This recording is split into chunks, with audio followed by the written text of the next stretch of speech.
So then you get to these weird thoughts that depressed people have, like, oh, my family would be better off without me. And it's just like such a weird thought, but what you really see is that this is a situation where, you know, their mind is viewing like a meta problem with themselves in things that are completely unrelated.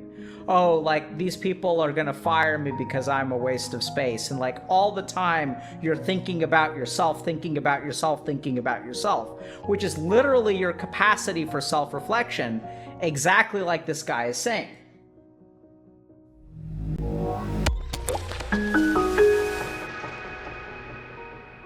Okay, so this person is actually brilliant because it is actually, there's good scientific evidence that this is part of the problem. Każdy specjalista zdrowia psychicznego, z którym kiedykolwiek rozmawiałem, chwalił mnie, mówiąc coś w stylu: masz bardzo dużo samoświadomości, a ja odpowiadałem: tak, faktycznie, ale uważam, że to jest część problemu.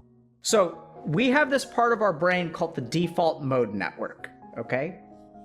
And the default mode network is the part of our brain that gives us the capacity for self-awareness.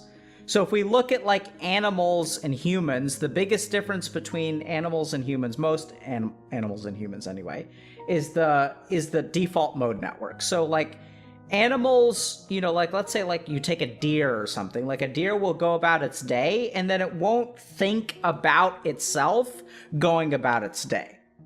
But human beings have this capacity of self-reflection.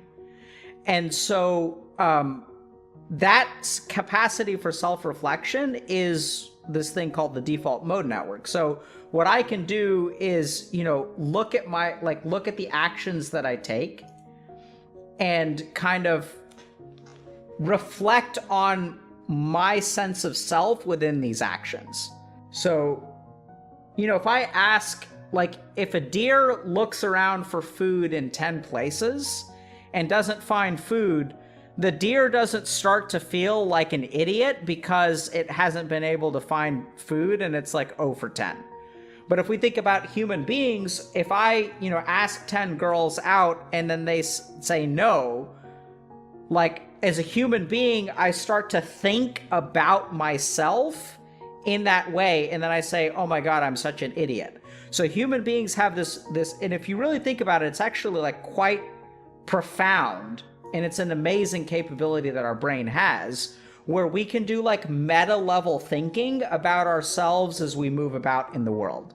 That is done by the default mode network. So it's essentially our capacity for self-awareness. Now, the interesting thing is that once we have the default mode network, we also, evolutionarily speaking, buy ourselves the possibility of depression. And what we find is that people who are depressed have overly active default mode networks, okay? So let's think about this for a second, okay? So like I asked 2 girls out, default mode network is not active. It's just, they said no. Okay, both of them said they had boyfriends, no big deal. I'm not thinking about myself in that way. I asked 10 girls out, they all say no. Now this default mode network activates and it's like, hey man, like maybe you're ugly or something like that, right? It starts like thinking negative thoughts about you. And it's sort of this meta level problem solving thing where it's like looking at you as a person and saying, can we change something about ourselves to increase our overall chances of success? Okay. So that's what the default mode network does. Now, when someone gets depressed, their default mode network is highly active, okay? And then what happens is when I ask 2 girls out, but my default mode network is highly active from depression, then I start thinking those meta thoughts about how I'm the problem in this big situation, except now the situation is tiny. And when the default mode network is hyperactive, even tiny little things that really shouldn't be my fault become like my fault because this circuit in my brain that's like being self-reflective is always on.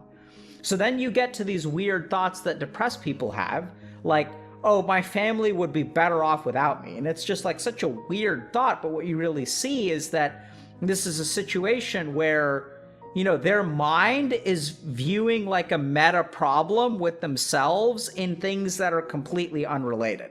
Oh, like these people are going to fire me because I'm a waste of space. And like all the time you're thinking about yourself, thinking about yourself, thinking about yourself, which is literally your capacity for self-reflection, exactly like this guy is saying. Okay? So it's like what he's saying. He's like, yes, your self-awareness is part of the problem. Your mind's being stuck at always looking at yourself instead of taking a step back is actually correlated neuroscientifically with depression. So this person is 100% correct. So other evidence, kind of weird, right? So now we have these things like novel treatments for depression, like ketamine. So ketamine is an example of, don't recommend you use ketamine, is a substance of abuse that can also be used in a licensed and prescribed way to treat depression. And what ketamine is it's like a dissociative agent, right? So what it does is it causes you to like separate from yourself. And so what ketamine does, so ketamine is one of the quickest acting treatments for depression. So if someone is in a depressive episode and they get administered ketamine, they can improve within like hours. Whereas most things like SSRIs or antidepressant medication will take weeks, right? So I really do not recommend that people use ketamine recreationally, because when you use it as a treatment, there's a purity guarantee. There's also an administration issue because it is a drug of abuse. It's administered with like a nurse nearby because there can be dangerous side effects. So don't recreationally use ketamine. Or don't even get it prescribed, like use it under the guidance of a physician. But the key thing here is the neuroscience of it, okay? So what does ketamine do in the brain? So what it does is shut off the default mode network. So in that dissociation where I stop getting stuck in myself, it actually shuts off the default mode network. And so some of these other substances, which are there are trials now for things like psilocybin and MDMA and stuff, all of those like hallucinogen substances that cause people to have this like cosmic sense of connection, it separates you from this kind of thinking. Which is like, instead of your high self-awareness being focused on you all the time, now suddenly, like with these substances, your mind is able to like pull back from that, and you actually shut off the default mode network. Okay? So this is actually brilliant. It's a wonderful observation. Okay. So, the brain's default mode network. People sometimes want references, right? So here's a good, I guess this is written by Marcus E. Rachley. Okay. Okay. So basically this is what the paper says. We normally have an intact sense of self, okay? This intact sense of self and our high awareness of ourselves, we're always looking at ourselves like an active default mode network means that when I'm at a party, instead of paying attention to other people, my mind is constantly occupied by thinking about myself. Oh, I look stupid. I sound stupid. People aren't talking to me. People are talking to other people. The focus of your mind is on I. You are the object of your attention. Okay? Like anxiety, yes. Then what happens, so when this person says, like this person on Reddit's says, I actually think that self-awareness is the problem, they're absolutely right. Because their self-awareness is a high level, is their default mode network being highly active.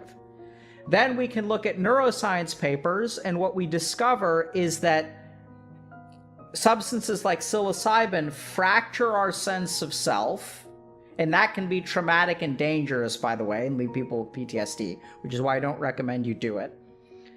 Fracture the sense of self, but when that sense of self gets fractured, you're no longer stuck thinking about yourself. And when you're no longer stuck thinking about yourself, this problem of over self-awareness goes away and people get better in terms of depression. Does that make sense?